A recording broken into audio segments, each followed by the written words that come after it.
나라가 평안해야 되는데 나라가 굉장히 어렵습니다. 나라가 어렵고 나라가 너무 걱정이고 또 여러분이 정치 성향이 보수든 진보든 간에 나라가 굉장히 고통스럽습니다. 고통스럽고 그렇습니다.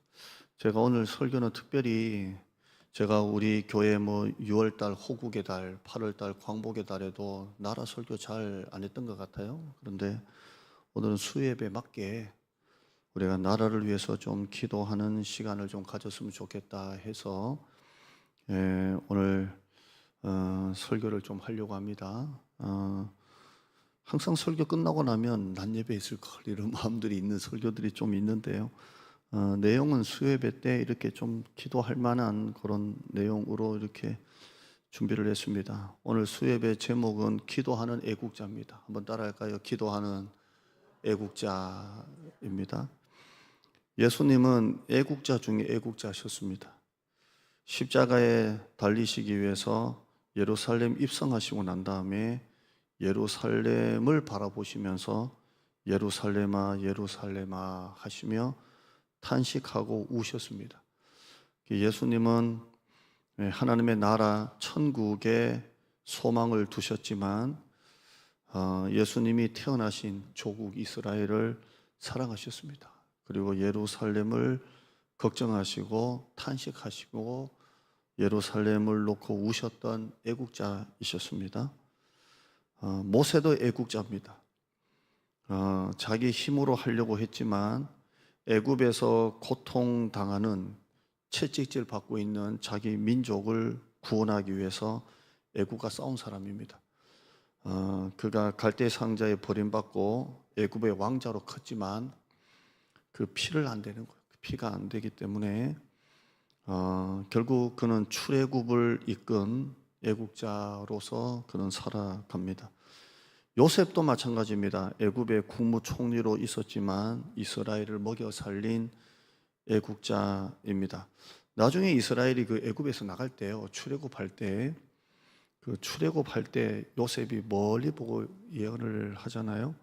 그때 자기 유고를 들고 나가라 할 정도로 그렇게 애국자였습니다. 다윗도 물론 하나님을 위한 마음이지만 전쟁 위기에 빠진 나라를 구하기 위해서 골리앗과 싸웠던 애국자였고요.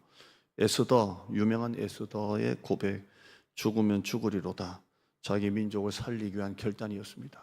에스더도 애국자였습니다. 다니엘도 그 바벨론 나라의 총리로 있었지만 예루살렘을 바라보며 하루 3번씩 쉬지 않고 기도했던 사람입니다. 그도 역시 애국자입니다. 예를 들어서 우리가 외국에 이민을 가 있다 그러면 지도로 우리나라를 향해서 바라보면서 하루 3번씩 기도했던 새벽 기도를 그 얼굴을 향했던 다니엘과 같은 그런 기도. 다니엘도 애국자였습니다. 여러분, 우리 신앙인도 애국자가 되어야 합니다. 우리 신앙인은 한 손에는 성경을 들고요, 한 손에는 헌법을 들고 있어야 됩니다. 지금 우리나라는 보수는 태극기 들고 있고요, 진보는 촛불을 들고 있습니다. 우파는 태극기, 좌파는 촛불을 들고 있지만 모든 사람들의 손에는 태극기든 뭐 촛불이든 간에 그 한 손에는 헌법입니다. 하나는 성경, 하나는 헌법을 들고 있으면서 하나님의 법을 이루고 세상의 법을 우리가 따라가야 되는, 우리 믿는 신자는 이중국적입니다. 이중국적. 우리는 하나님의 나라에 속한 자이면서 동시에 이 땅에서 태어난 우리 조국 대한민국에 속한 국민입니다. 우리는 하나님의 나라 백성이면서 예수 믿는 순간 또한 우리는 대한민국 백성입니다. 그래서 한 손에는 성경의 법을 따라야 되고 한 손에는 헌법을 따라야 됩니다. 그렇죠? 그래서 벌금을 잘 내시기를 바랍니다. 그러기에 국민된 우리는 하나님의 나라에도 충성을 다하고요, 우리나라 대한민국에도 충성을 해야 됩니다. 2020년도부터 우리나라에 양심적 병력 거부라는 게 생겼습니다. 그러니까 내가 종교적인 이유로 병력을 거부할 수가 있는 겁니다. 예를 들어서 그 자기 종교적 양심이라고 태극기 앞에, 우리 군대 가면 태극기 앞에 격리하잖아요. 얘들은 격리 안 합니다. 그런데 이게 이제 종교적 양심이라고 해서 국가에서 현역을 빼줍니다. 빼주고 대체 복무를 시키죠. 이건 국가가 정말 잘못한 겁니다.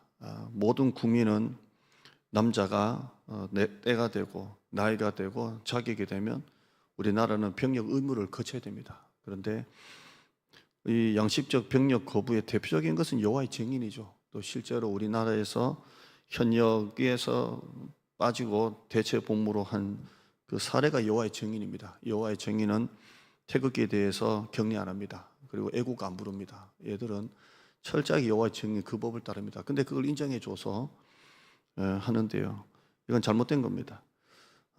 아무리 그리스도인이 하나님의 법을 따른다고 할지라도 우리는 하나님의 나라에도 충성을 다하고 우리나라 대한민국에도 충성을 다해야 됩니다. 할렐루야. 자, 이 나라가 정말 위기 가운데 있는데요.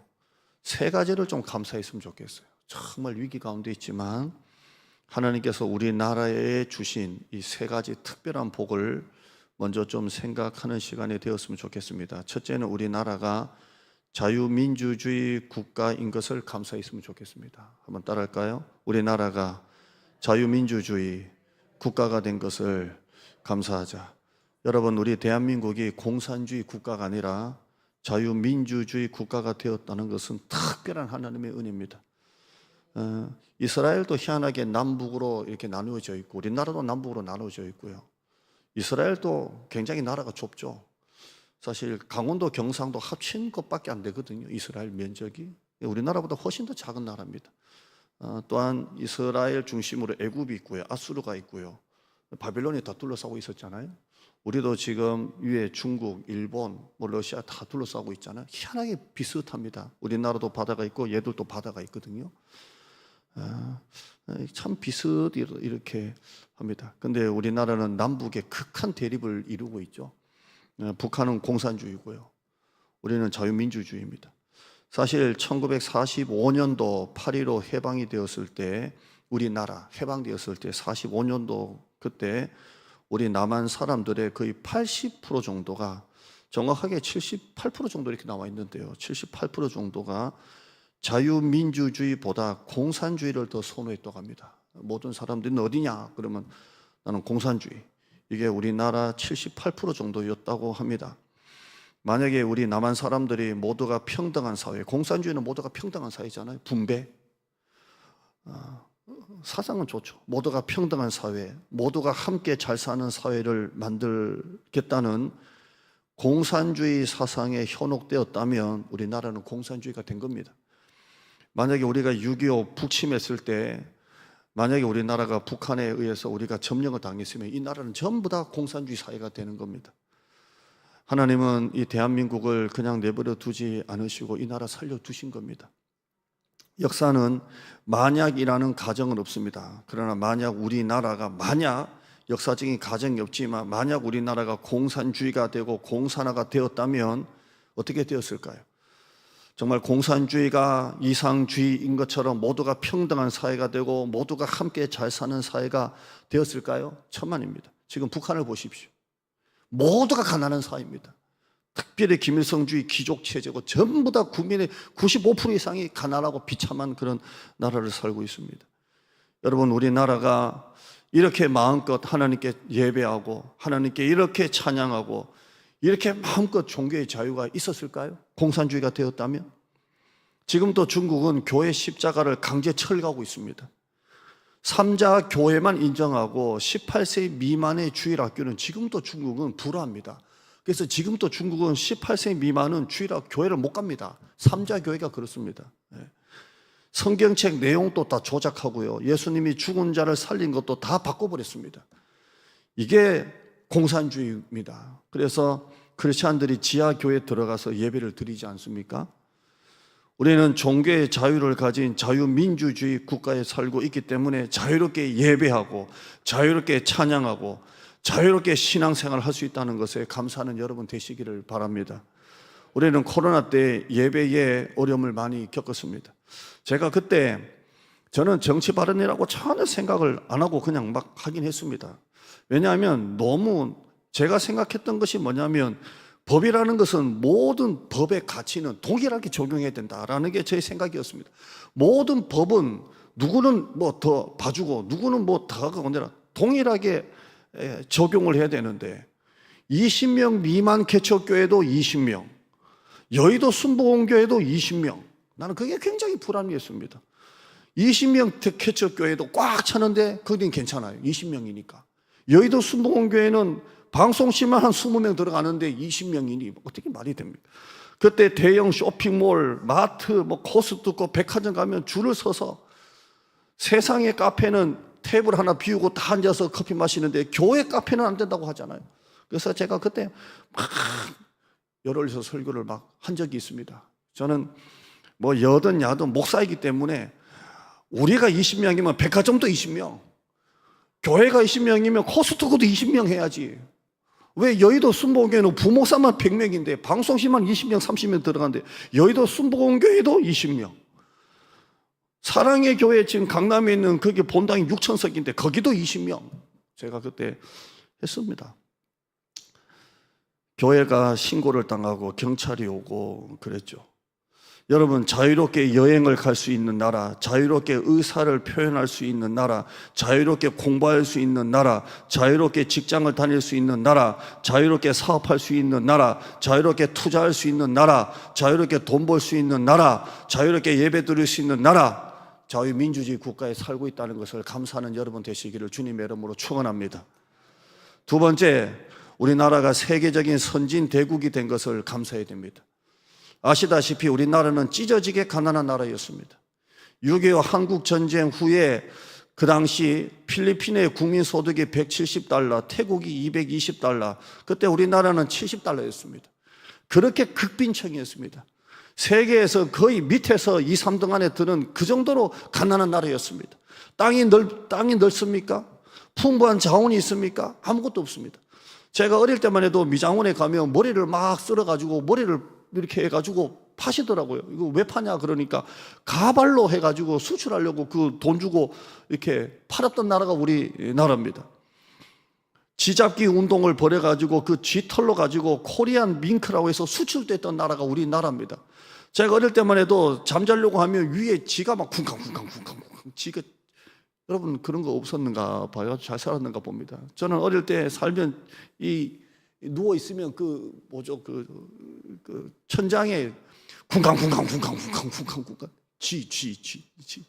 그리고 실제로 이 천장 저쪽 구석에 이렇게 빵꾸가 구멍이 났었는데 자다가 쥐가 떨어진 적이 있습니다.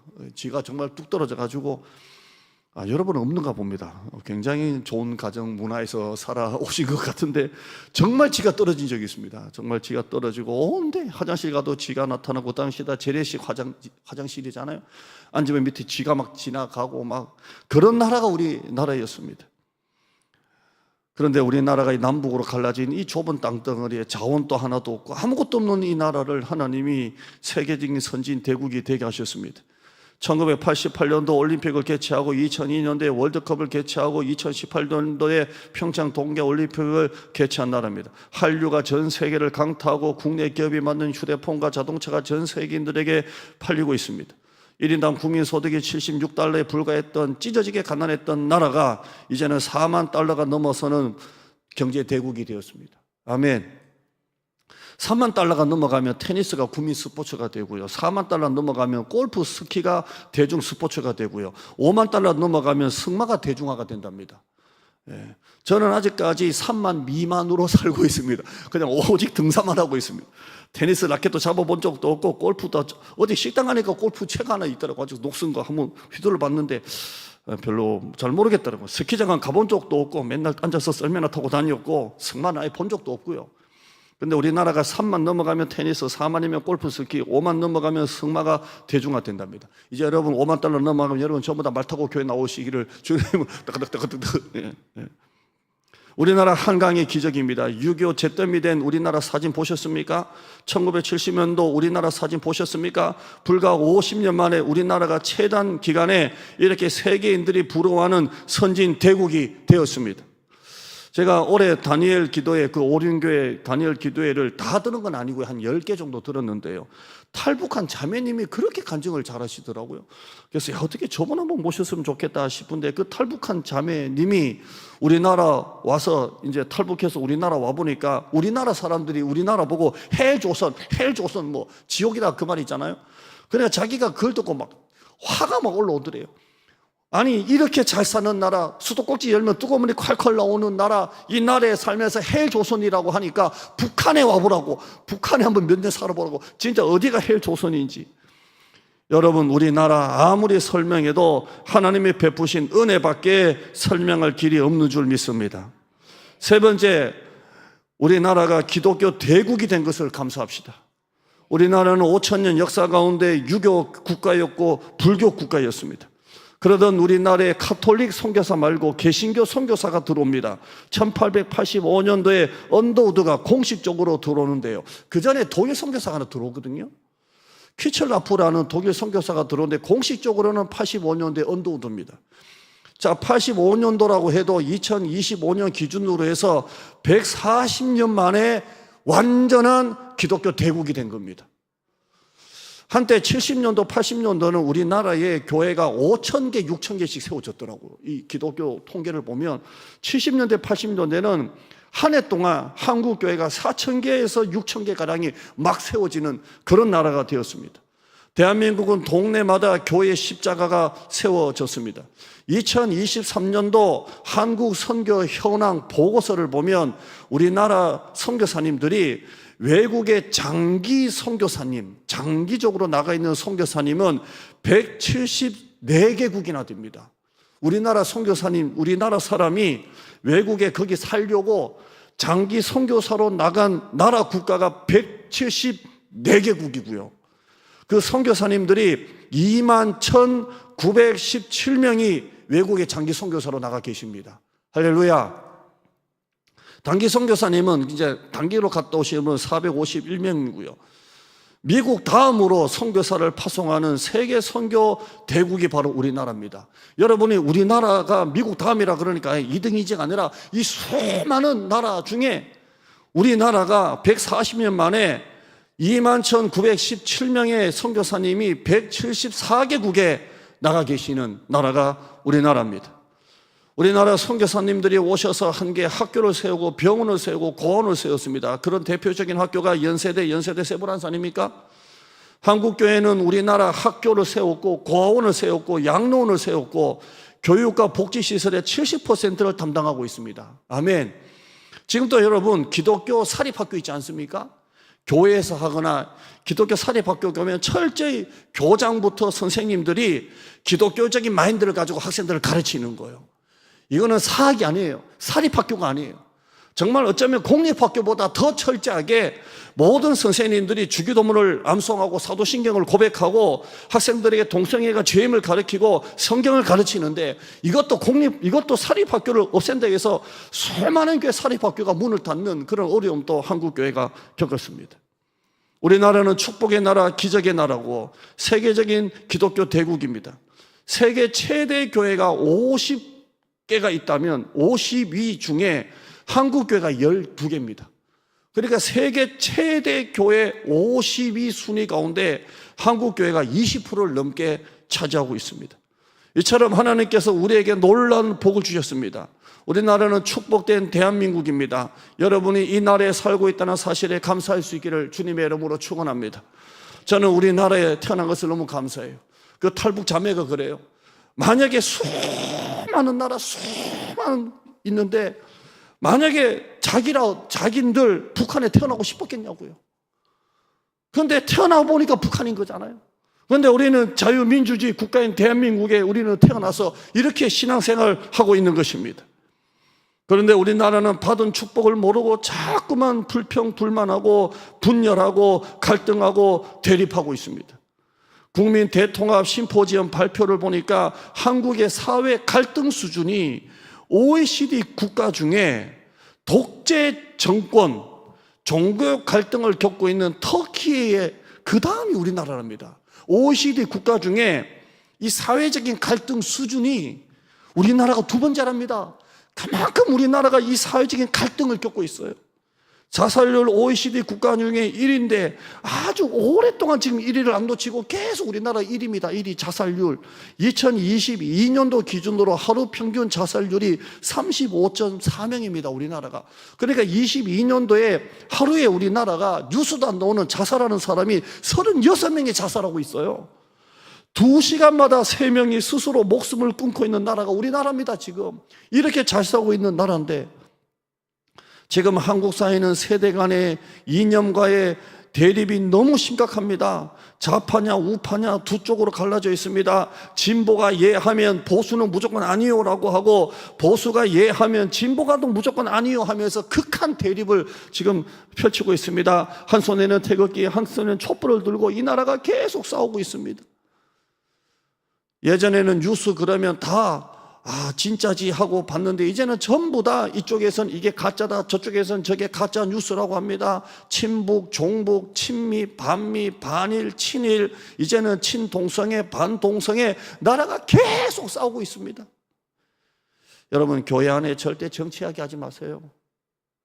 어느 쪽은 반드시 교회 안에 다수가 있고 어느 쪽은 반드시 교회 안에 소수가 있어요. 그래요.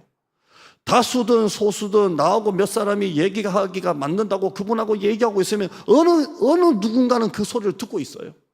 그러면 그 사람은 이 교회 나하고 안 맞는다 하면서 교회를 떠나는 거예요. 그래서 제가 여러분에게 교회에서는 절대 정치 얘기하지 말고 기도만 하자 여러분에게 말씀을 드렸어요.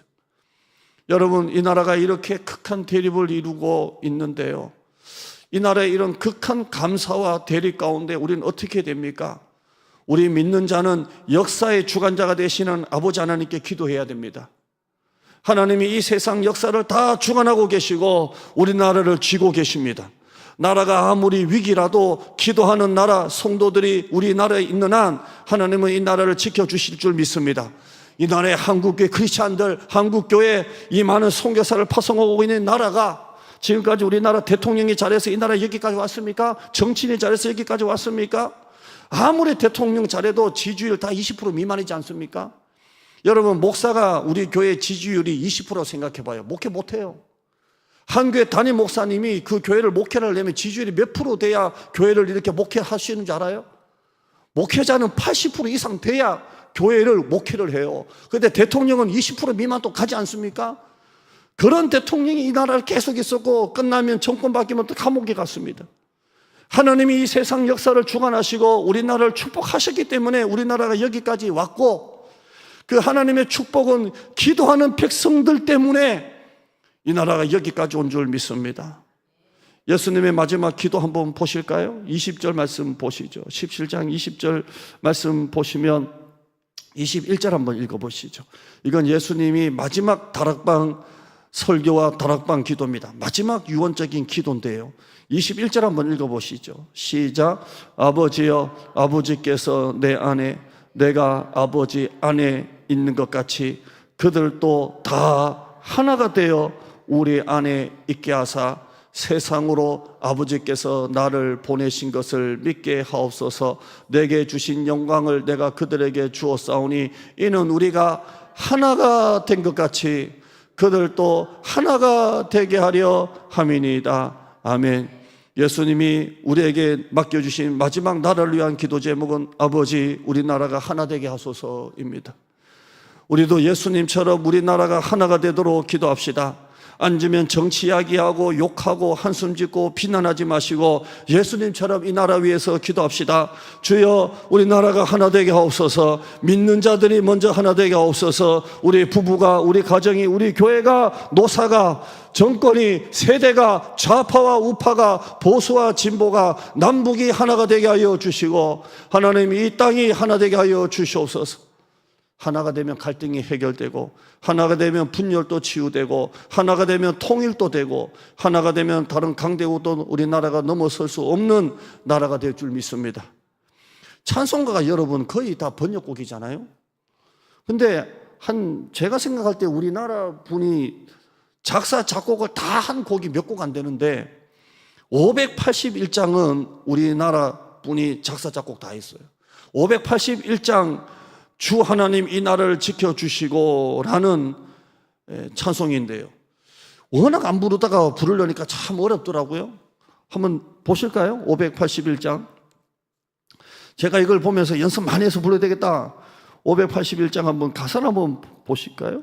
주 하나님 우리나라를 지켜주세요 인데요, 주 하나님 이 나라를 지켜주시고 이 땅 위에 주의 나라 세워주소서. 이 민족을 은혜로서 주의 백성 되게 하사 우리 모두 구원받아 살게 하소서.